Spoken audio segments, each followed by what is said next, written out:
Hey, it's Kate with WTI, and this is my iPhone 15 Pro Max.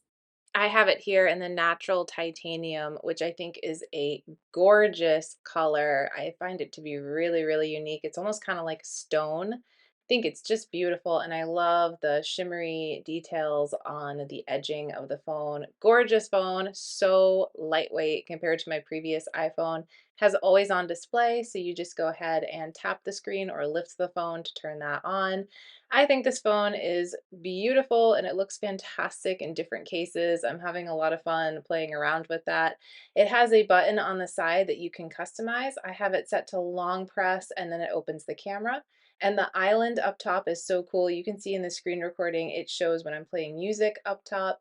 And the camera on this phone is amazing. I'm actually recording this video with an iPhone 15 Pro Max as well, but it has an awesome, awesome camera and different zoom options on the photo camera.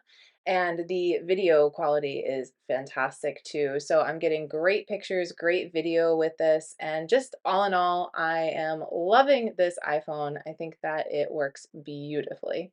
I love the color of this iPhone. I think that it is unique, it is classy, and I obviously love the way the iPhone runs as well. I think it's nice and fast and smooth. I'm super happy with it. That's just my point of view.